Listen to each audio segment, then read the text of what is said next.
बंगाल में इस बार 92.88 यानी लगभग 93% वोटिंग हुई और इसे लेकर मुख्य चुनाव आयुक्त ज्ञानेश कुमार अपना सीना फुलाए घूम रहे हैं। कह रहे हैं कि रिकॉर्ड वोटिंग हुई है। इतनी वोटिंग तो आज तक नहीं हुई और हमने तो अभी पूरे आंकड़े भी नहीं बताए हैं।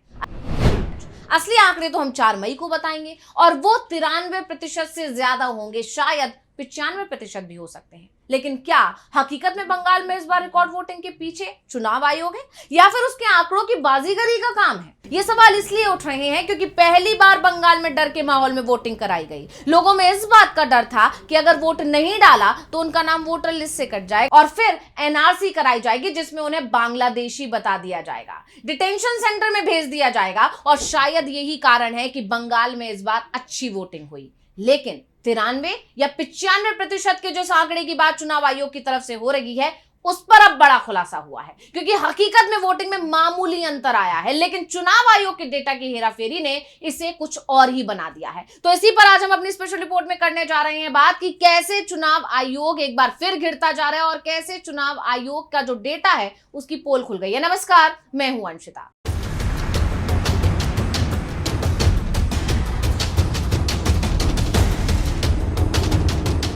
पश्चिम बंगाल में 2024 के लोकसभा चुनावों के बाद अब 2026 के विधानसभा चुनाव हुए और इसके दौरान भी वोटर टर्नआउट यानी मतदान प्रतिशत के आंकड़ों को लेकर घमासान छिड़ गया है। पहले चरण के मतदान के बाद आंकड़ों को जारी करने में चुनाव आयोग की तरफ से जो देरी हुई है उसने एक बार फिर संवैधानिक संस्था की कार्यप्रणाली पर सवाल खड़े कर दिए हैं। दरअसल चुनाव आयोग ने अभी तक चुनावों में किसी भी विधानसभा क्षेत्र के हिसाब से मतदान का पूरा विवरण साझा नहीं किया। ऐसे में अंतिम मतदान प्रतिशत जारी करने में चुनाव आयोग की सुस्ती एक बार फिर से चर्चा का विषय बनी हुई है। आमतौर पर ऐसा देखा जाता है कि मतदान खत्म होने के कुछ ही घंटों के बाद अनुमानित आंकड़े आ जाते हैं और फिर अगले दिन सटीक आंकड़े आ जाते हैं, लेकिन पिछले कई चुनावों से ये देखा जा रहा है कि देरी एक परंपरा सी बन गई है। ऐसे में इस बार भी आंकड़ों को जारी करने में समय लगने से विपक्ष और विशेषज्ञों ने चुनाव आयोग के खिलाफ मोर्चा खोल दिया है। साथ ही ज्ञानेश कुमार को हटाने तक की मांग ने एक बार फिर जोर पकड़ लिया है। 24 अप्रैल को एक बार फिर विपक्षी दलों ने राज्यसभा में ज्ञानेश कुमार को हटाने के लिए एक नया नोटिस जमा किया और इस नोटिस पर 11 विपक्षी दलों के 73 राज्यसभा सांसदों के हस्ताक्षर हैं। यानी नए चुनाव आयोग से सभी का भरोसा पूरी तरह उठ गया है और ज्ञानेश कुमार जो ये कहते हैं कि ये नया चुनाव आयोग है, उनके खिलाफ सांसदों ने मोर्चा खोलकर ये बता दिया है कि उन्हें तो पुराना चुनाव आयोग ही चाहिए। हालांकि इससे पहले 12 मार्च 2026 को भी 193 विपक्षी सांसदों, जिसमें से 130 लोकसभा के थे और 63 राज्यसभा के थे, उन्होंने महाभियोग का नोटिस दिया था। लेकिन इस बार जब यह मामला दोबारा उठा है तो इसकी टाइमिंग बहुत अहम है, क्योंकि पश्चिम बंगाल में चुनाव चल रहा है, पहले चरण के वोट डाले जा चुके हैं और इसी में चुनाव आयोग घिर गया है।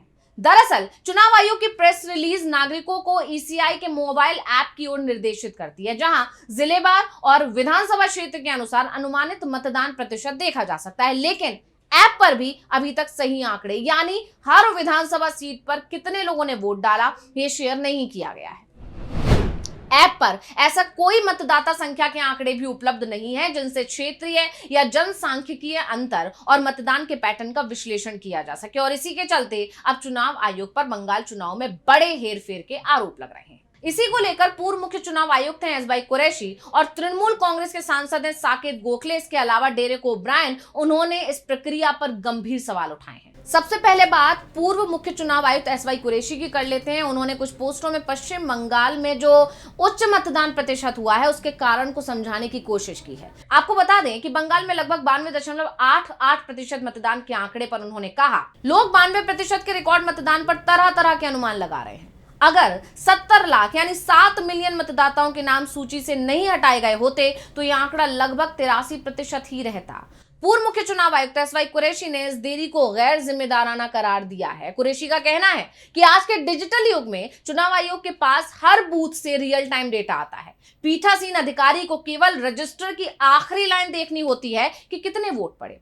ऐसे में डेटा जारी करने में, डेटा इकट्ठा करने में कई दिनों की देरी समझ से परे है। उन्होंने ये भी तर्क दिया कि जिस तरह बैंकों में दिन के अंत में एक एक रुपए का मिलान होता है, उसी तरह चुनाव आयोग को भी मतदान के तुरंत बाद अंतिम आंकड़े साझा करने चाहिए। देरी से जनता के मन में यह संदेह पैदा होता है कि कहीं आंकड़ों के साथ खेल तो नहीं किया जा रहा है। उन्होंने याद दिलाया कि 2024 के लोकसभा चुनाव के दौरान भी पहले चरण के आंकड़े जारी करने में आयोग को 11 दिन लग गए थे, जो कि लोकतांत्रिक इतिहास में एक चिंताजनक मिसाल है। और लगातार विपक्ष इस पर सवाल भी उठाता रहा है। इसके अलावा डेरेक ओब्रायन का भी बयान आया। उन्होंने अमित शाह को निशाने पर लेते हुए झूठ की पोल खोल उन्होंने एक्स पर पोस्ट करते हुए कहा, अमित, तुम्हें बेनकाब करना बहुत आसान और तुम्हारे झूठे किस्से गढ़ने के प्रयास को भी।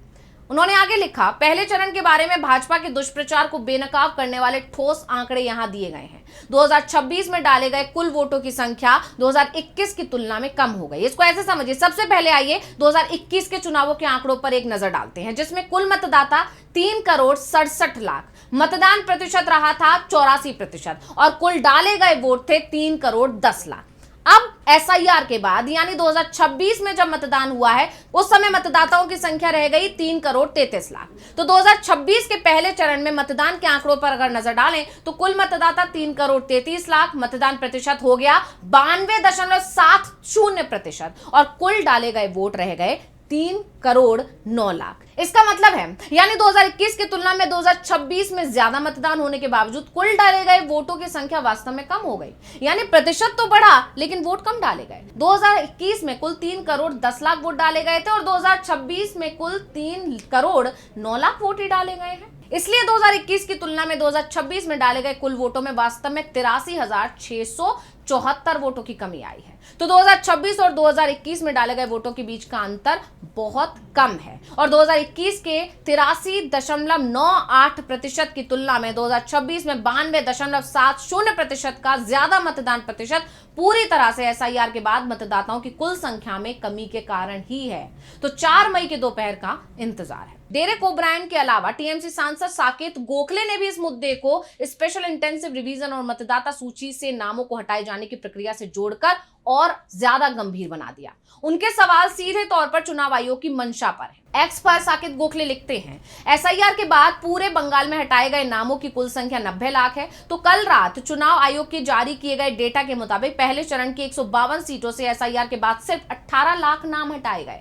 चुनाव आयोग कितनी बेशर्मी से डेटा में हेरफेर कर रहा है। ECI ने अभी तक पहले चरण के कुल वोटरों और कुल वोटिंग का डेटा जारी क्यों नहीं किया है। तो गोखले ने आरोप लगाया कि बंगाल में लाखों मतदाताओं, जिनमें पूर्व जज और रिटायर्ड अधिकारी भी शामिल हैं, उनको विचाराधीन श्रेणी में डालकर उनके मतदान के अधिकार को प्रभावित किया गया। उनका सवाल है कि जब चुनाव से ठीक पहले मतदाता सूची को संशोधित किया गया था तो अचानक लाखों लोग अपात्र कैसे हो गए, यानी वो वोट क्यों नहीं डाल सकते। वो पूछते हैं कि क्या ये देरी उन आंकड़ों को एडजस्ट करने के लिए की जा रही है जो SIR प्रक्रिया के कारण हो गई है। और गोखले ने आरोप लगाया कि ECI जानबूझकर डेटा साझा करने में सुविधाजनक चुप्पी साध, खासकर उन इलाकों में जहां भाजपा के लिए चुनावी समीकरण चुनौतीपूर्ण है। तो अब सवाल यह है कि शक की सुई चुनाव आयोग पर ही क्यों उठ रही है। तो आपको बता दें कि चुनाव आयोग पर शक के 3 मुख्य आधार राजनीतिक गलियारों में चर्चा का केंद्र बन गए हैं। बात करें पिछले चुनाव यानी 2024 लोकसभा चुनाव की, तो उनका अनुभव बताता है कि चुनाव की शाम को घोषित मतदान प्रतिशत और कुछ दिनों बाद यानी 11 दिन बाद जो अंतिम आंकड़े जारी किए गए उसमें 3% से 6% तक का उछाल देखा गया था, जिसको लेकर विशेषज्ञों का कहना है कि यह अंतर लगभग 5 करोड़ वोटों के बराबर था। अगर बंगाल की बात की जाए तो मतदान के तुरंत बाद आंकड़े स्पष्ट नहीं होते, तो बाद में होने वाले किसी भी बड़े बदलाव को मैनिपुलेशन के रूप में ही प्रतिशत जैसा ऐतिहासिक मतदान दर्ज किया गया। अधिकारियों का तर्क है कि मृत और गायब मतदाताओं के नाम हटाने के कारण आधार संख्या कम हुई, जिससे प्रतिशत बढ़ गया। लेकिन शक तब पैदा होता है जब विपक्षी दल ये आरोप लगाते हैं, विशेष रूप से उन समुदायों के नाम हटाए गए हैं जो सत्ताधारी दल के समर्थक माने जाते हैं। देरी इस शक को पुख्ता करती है कि क्या मतदाता सूची में हेरफेर को छुपाने के लिए ही समय लिया जा रहा है। यानी चुनाव आयोग बहुत सारे सवालों में घिर गया। अब देखना यह होगा कि इस पर चुनाव आयोग की तरफ से क्या सफाई आती, क्योंकि विपक्ष के जो आरोप हैं वो उन्होंने सबूतों के साथ पेश किए। तो स्पेशल रिपोर्ट आपको कैसी लगी हमें कमेंट करके अपनी राय जरूर दीजिएगा। इसी के साथ मुझे दीजिए इजाजत। देखते रहिए DV लाइव। नमस्कार।